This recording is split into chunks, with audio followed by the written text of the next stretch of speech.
Well, hello, everybody.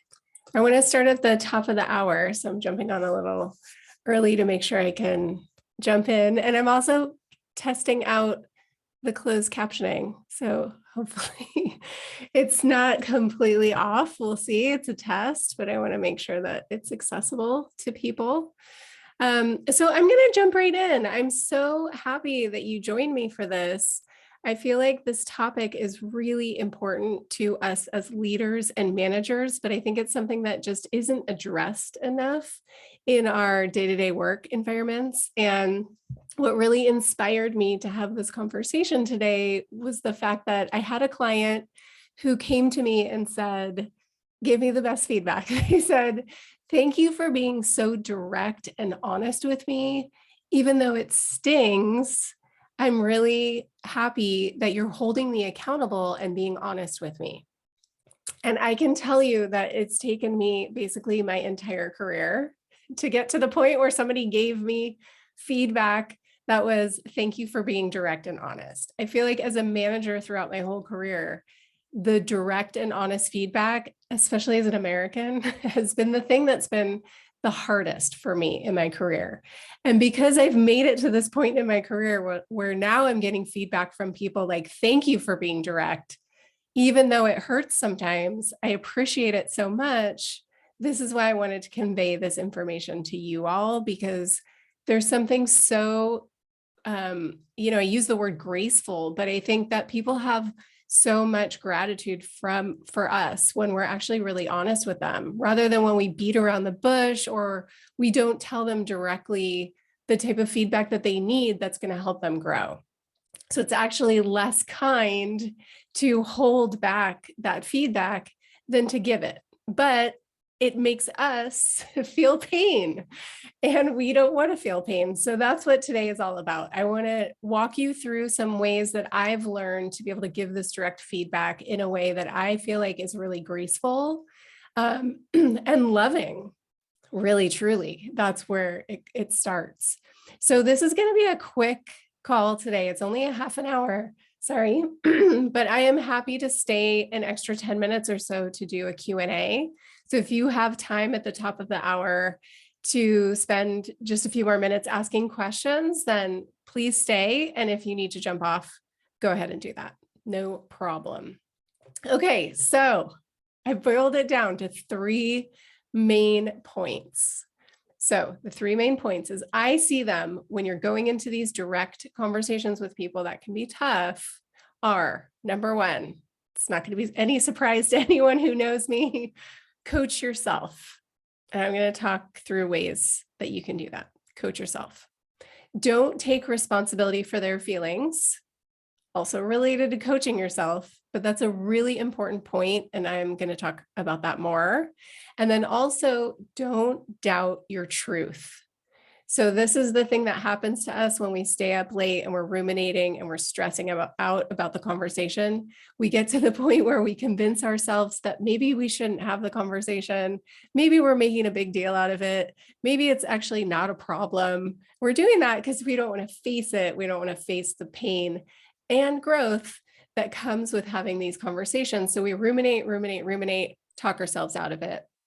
And basically what we're doing is we're doubting ourselves, and we're doubting the original truth that we had that made us feel like we needed to have this direct conversation. So these 3 things to me are really the most important. And it's in any situation where you have to show up as a leader, you show up as a manager, or even showing up as a parent or in relationships. I think that these 3 things are really important in any of those situations that you might find yourself in. So let's talk about coaching yourself. And I'm going to look down sometimes to look at my notes because it's a lot of information that I want to convey. So when we go into these conversations that are difficult with people, sometimes we have a lot of feelings about what has come up in the situation. So we might have frustration with their actions. We might be mad at them because we have to have this conversation. Like, I can't believe I have to have this conversation. Why are they making me do this? This is such a pain in the ass. Can't they just get their shit together? Like, why are they making me do this? We have all these feelings, and we basically put the responsibility on this person. Like, they need to stop their behavior so that I don't feel this way anymore. And that means you haven't coached yourself. So when you show up as a parent, manager, leader, you need to keep your side of the street clean. So how do you do that? What does it mean to coach yourself? So again, this is not going to be new material if you've attended any of my webinars or gotten any coaching from me. But the way you coach yourself is by really digging into your feelings. Okay, so let's say it's frustration. Now, the frustration is not actually being caused by the person that you have to have this conversation with. It's not their responsibility to change the way they behave so that it changes the way you feel. Okay, I want to say that again. It's not their responsibility to change anything that they're doing so that you can feel better. Only you can change the way you feel. And that is 100% to me, the most important thing you can do in your role as a leader is realize that they can do whatever they want on their side of the street. They can, do whatever, and it shouldn't affect you. So here's an example. So I have a client who's a little bit chaotic, a little bit all over the place, sends kind of like lots of emails in spurts, and also has this kind of vibe like, it's your fault I feel this way. And I had a lot of feelings about these emails, as you can imagine. And I didn't respond to any of them because I didn't want to respond out of frustration or out of, some feeling that I was feeling from her chaos. And so I didn't. And I gathered myself, I coached myself, I sat with this frustration, I sat with these feelings, I really dug into them and looked at them and tried to figure out, why am I feeling frustrated? Why does it matter that she sends these emails? Why does it matter that she's blaming me? Why does it matter? And I just kept digging into that and really looking at the thoughts, which are connected to the feelings, which have nothing to do with what she's doing ultimately. It's about my reaction to what she's doing. And it was my job to clean up my side of the street so that I could hold space for her as her coach, so that I could come to a session with her without any frustration or any need to tell her how her emails were making me feel. Because ultimately, it's not her job to correct how I feel. It's my job as a coach and a leader to hold the space for her to be chaotic, to be scared, to be frenetic, to blame me if that's what it takes for her to have growth. And that is huge. And for me, that was like a groundbreaking moment, because a lot of times in this type of relationship I have with people, and as a manager, I might come to the table and say, look, I want you to stop sending those emails. Those emails are making me feel like you're blaming me. And why are you blaming me? And then the conversation goes into a totally different direction. I'm putting the responsibility on this person now to change the way that they act so that I can feel better. As a leader, that is 100% not the job of my team or my clients or my kids. It's not their job to make me feel better by changing their behavior. And it's a really big light bulb when you start to really put it into practice, but it's a really hard one to believe. Trust me. So how do you coach yourself? Like fundamentally, how do you coach yourself? Well, in a work situation, it's really easy to dismiss these feelings. So for me to dismiss my feelings of frustration, that's not what I'm doing when I'm holding space for her. I'm actually spending the time required to sit in the frustration and allow myself to feel it. Allow myself to get to know the frustration so that I don't, again, like bring it into a conversation with her. And sometimes at work, we think that feelings don't matter. We're like, no, but we just need to be professional, and professionals don't have feelings. And we're human. So humans have feelings. Humans have feelings at work. Humans have feelings at home. Humans have feelings when they're going to the store. So you can't turn it off. And I think that's one of the big things in like 2022 leadership is this whole thing about empathy and emotional intelligence. It's really, really, really important that you don't just dismiss it or run away from it, the feelings, because as a leader, you don't want to be reactive. You want to be responsive. And those two ways of being are really different. If you're reacting emotionally, then you're not sitting as a leader with the kind of problem-solving skills. You're reacting to something rather than looking at it from a holistic view.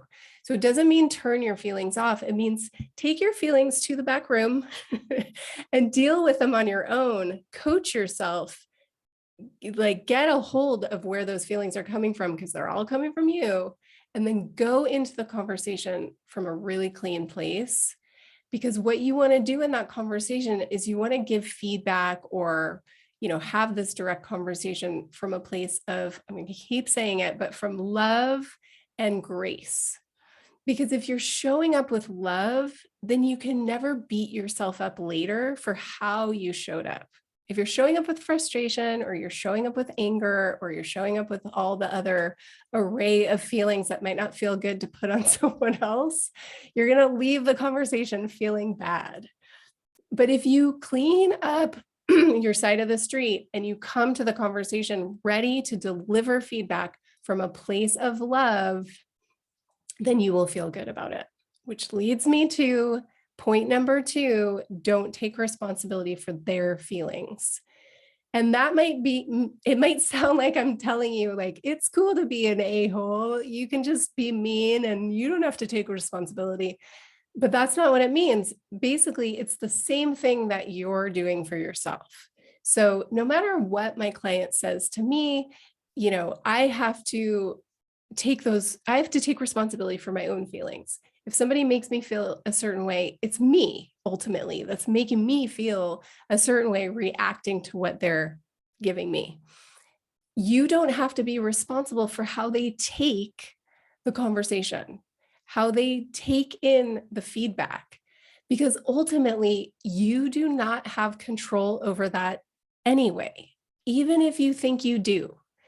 Even if you think that delivering the information in this way versus that way versus this way or that way or this way or that way, it's not going to change how they take it in, because the way they take it in is based on their experience, their trauma, their triggers, and their thoughts and their feelings. And you cannot control that. What you can control is how you enter the conversation in a clean way with love.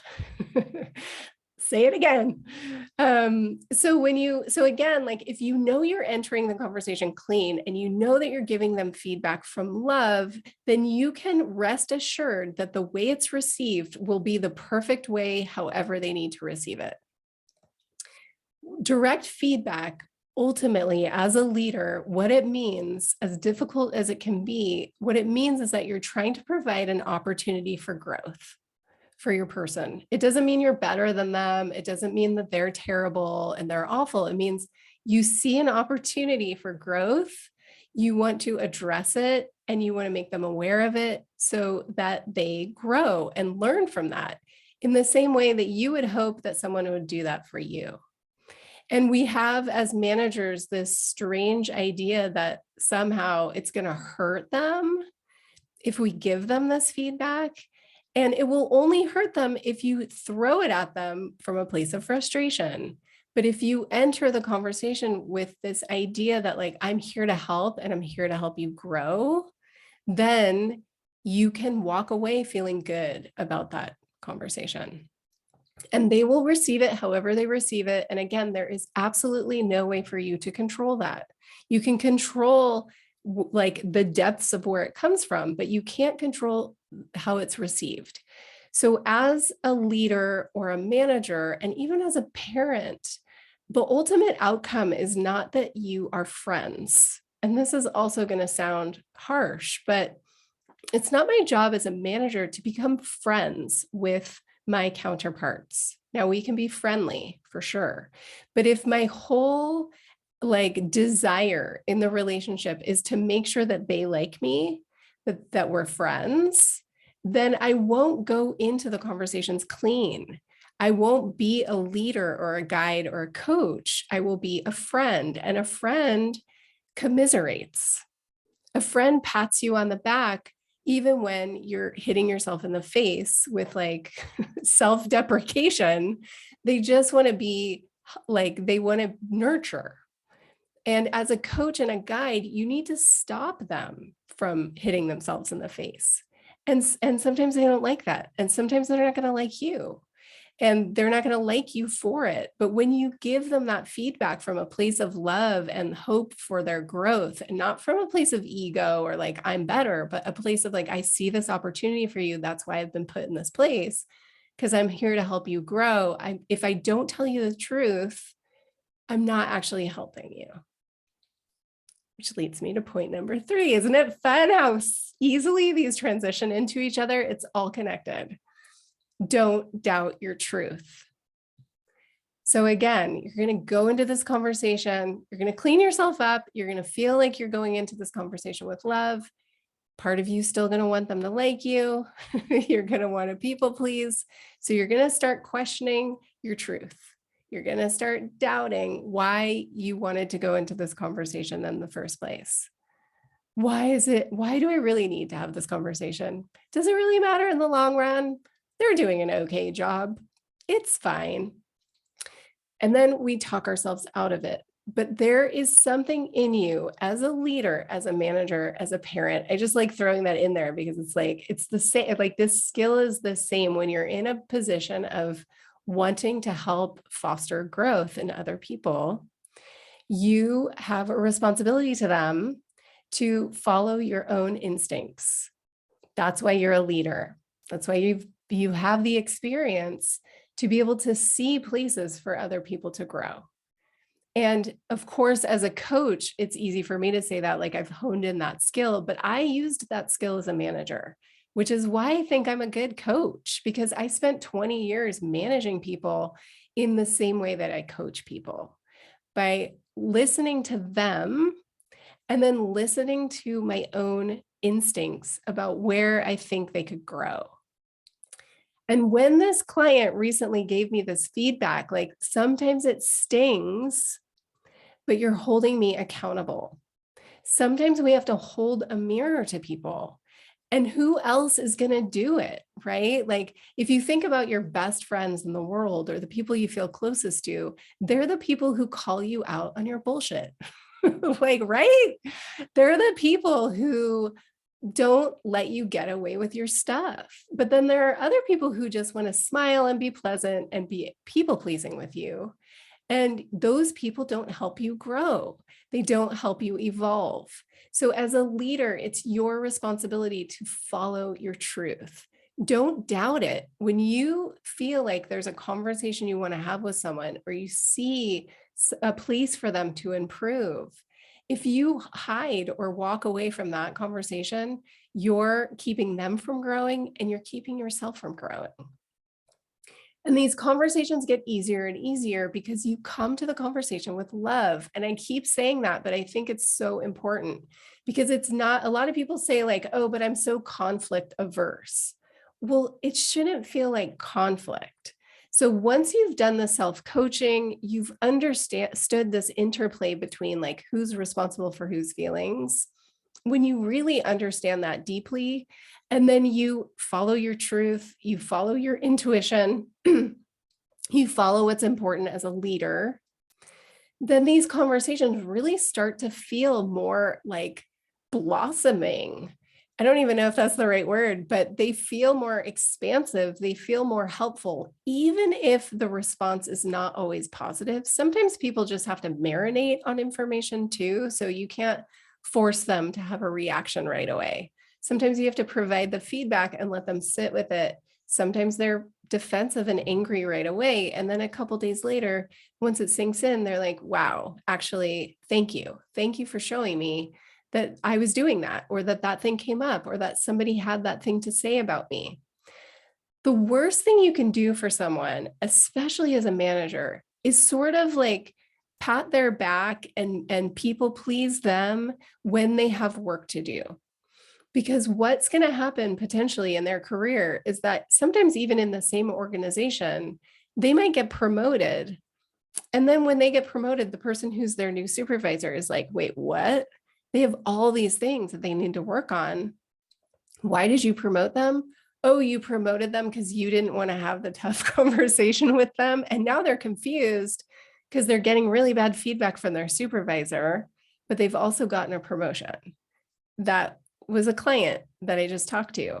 And they were like, I don't get it. Like every time they're talking to me about the promotion, they're sort of backhandedly telling me that I was really bad at my job before. And it doesn't make sense. And immediately in my brain, I'm like, that's your manager not doing their job. That's your manager not telling you the truth and giving you the feedback you need to actually be promoted, because they kind of gave her a half promotion. It was a promotion, but not with as many hours as she wanted. And she works in academics, and like she moved up a tier, but then they had all these things she had to do. So there were all these caveats to the job. And that was basically just her manager not giving her the feedback she needed to really appropriately be promoted. So her manager just kind of like gave that job to someone else. So got her off the team, and now someone else has to manage her and give her the feedback. And clearly she's coming to me because she knows she has things she needs to work on, which is so interesting. Like she's so engaged and ready to do the work that needs to be done, but her manager wasn't ready to give her the work to do. And I just find that rather sad, actually. But we can't blame the manager, because the manager obviously didn't have the training or the skills to be able to do that for her team either. So now you have just a really small nugget of what some of those skills are. I know this was really quick, but I know people are busy and time zone changes and things, but these really felt like the three biggest nuggets that helped me get to this place where now I feel so comfortable giving direct feedback. Of course, if emotions are always going to come up, it's not like, okay, now I've become this robot that's really good at this. I still have emotions around it, but I'm so much faster at like getting through that rumination cycle. It's maybe like a 15-minute, okay, let me just recalibrate. Let me look at these feelings. What's coming up? I jot down some notes. I don't stay up. I don't have sleepless nights over it anymore. And literally I had about 20 years of sleepless nights and rumination and stress and not eating. And it was awful. It was so hard for me to have those conversations. And, little by little, I think I was probably better at it than I give myself credit for, but nobody was ever giving me feedback in my reviews that was like, you're really good at giving direct feedback. It was definitely the thing I always had to work on. But thank God somebody told me that, right? Because that's something I've really been wanting to work on. So I hope these three things are helpful to you. I'm going to say them one more time so you can write them down. I know I talk fast too. So coach yourself. Okay. And if you need help from a coach, that's a great time to get that help, is to figure out, why is this creating so many feelings in me? Why am I ruminating on this so much? Dig into it. Like really give yourself a chance to look at it. Don't take responsibility for their feelings, and don't doubt your truth. Okay. So I hope that was helpful. I also put a link in the chat. I am launching, I'm so excited to be doing this finally.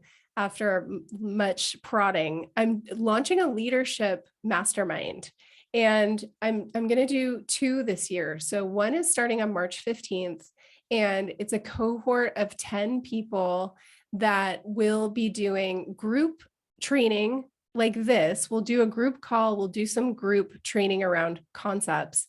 And then we're actually going to be doing like peer coaching and peer practice.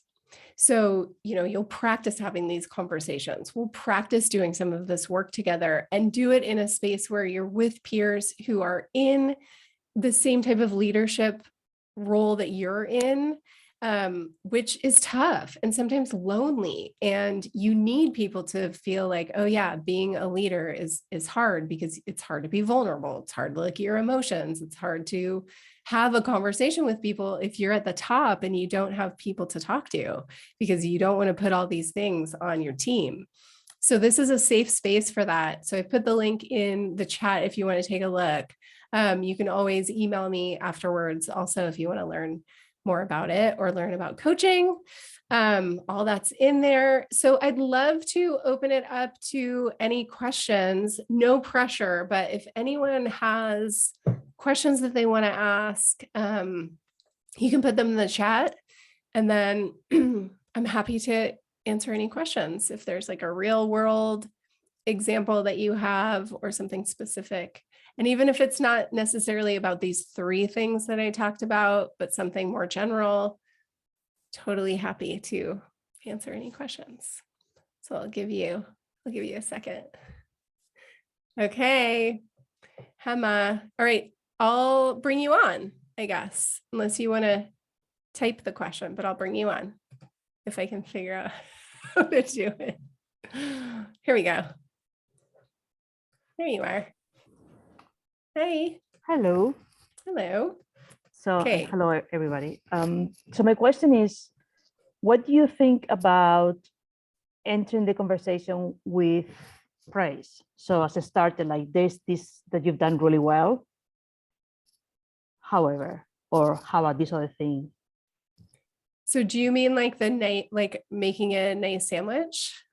Is that what you mean? Sure. Like... I never heard that, but I guess, yeah. Yeah, so as a yeah. Yeah. Okay, so if you're blindsided, so I like the way you phrased it here too. So if you're blindsided, you don't have time to self-coach. How do you handle it? That's a great question. So yes, I mean, I'm definitely a fan of wedging difficult feedback in between like what's good, because people do respond well when you're also telling them that it's not all bad, there are good things. So I'm definitely a fan of that, but sometimes people take it a little bit too far and like spend so much time on the good stuff that then the bad stuff gets really like hidden and then it's not clear. So as long as it's clearly balanced of like, okay, I need to give you some feedback. Here's what you're doing well, but let's get really clear on what you need to work on. Make it equal emphasis. So you're not like, everything's great. And then you walk, oh, you have to work on this like small thing. But the blindsided thing is a great question because it does happen. And sometimes you don't have time to like go, but take the time if you need it. I think that's the first thing. Like, don't feel pressured if you're blindsided that you immediately have to respond. I think that's something in my client example that I used when I was getting a flood of emails. I didn't respond to them, even though that was the expectation was like, I'm going to send you these emails and you're going to respond to each one as they come in. I didn't. I sat back and just like reflected on them because I didn't actually think it would be helpful if I responded to each one. It would start feeling like combative. So take the time if you need it. Like, don't be afraid to ask for the time. Like, hey, I totally get it. I hear what you're saying. Let me just reflect on it for a minute. Can we set aside some time? I don't have time right now to address it, but can we set aside some time? Like, don't be afraid to ask for that.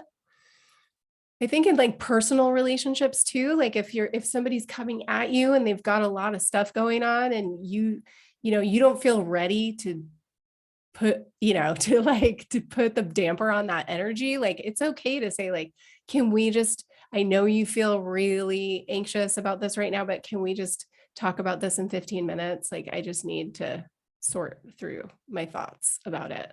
That's okay.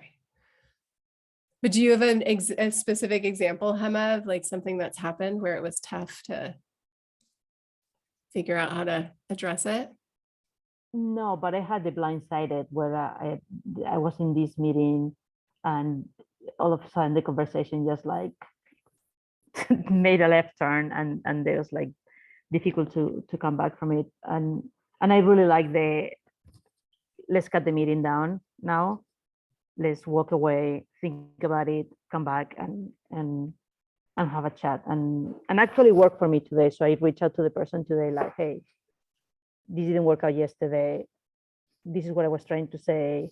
How about we have a chat? And turns out that we're talking about the same thing. We just couldn't communicate. Yeah. So I think the walking away in general, even in personal relationships, it's a very good idea.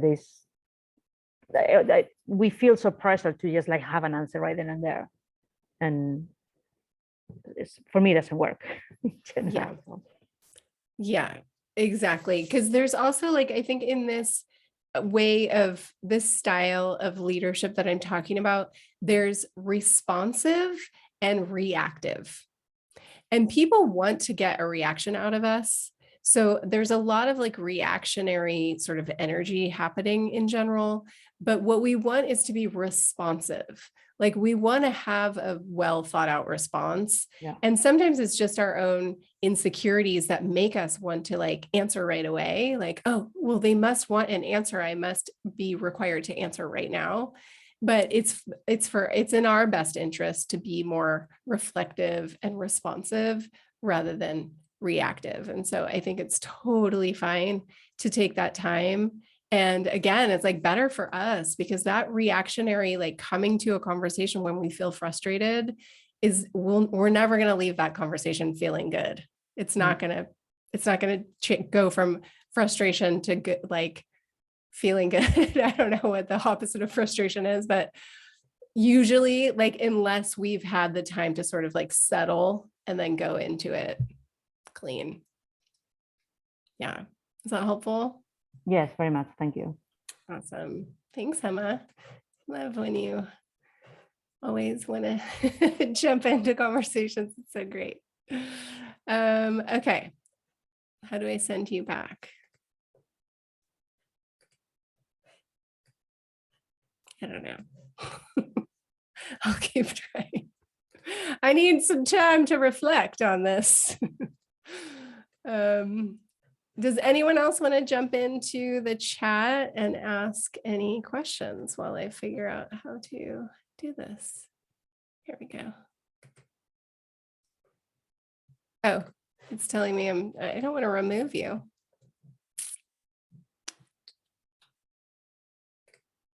There we go. Me and my tech skills. Anyone else? I'll give you, maybe one more minute to jump in. And again, like on the heels of this, I'll email you all to check in, and then you can always ask me questions also. Because I know sometimes even in these calls, it's like, I can't answer. I can't come up with something on the spot. But in any case, I just hope this was helpful to you all and that it gives you just a few quick tools to be able to apply in these situations. Again, in work situations, but I think also in personal relationships, these tools are really helpful. And it's just been like a huge light bulb for me, which is again, why I wanted to share it, because it's taken me so long to get to this point of understanding that it's okay. Like the direct feedback is okay. It's actually kind. And to be honest, as a coach, if I didn't give people direct feedback, I would feel really guilty. Like if I showed up and like didn't do what they were asking me to do, which is, reflecting back on them, some things that they might need to work on, or some things they haven't looked at or seen necessarily. That's your job as a manager. That's your job as a leader. It's to guide in a really kind way, but to not hold back, and to not hold back the honesty or to hide it underneath things, thinking that we're going to hurt people, because you're actually going to hurt them if you're not honest with them. If you're not giving them the opportunity to grow, it's actually more unkind than being direct and honest. And I have to say, like, I think living in the Netherlands has helped me understand this direct feedback piece also. Well, if no one else has any, I just want to make sure I'm opening the chat one more time just to make sure. Okay. yeah, if nobody else has anything else to share or ask questions of, that's totally fine. And I will follow up with you all just to check in after this. And thank you so much for joining. And I'll be in touch soon. Bye, everybody.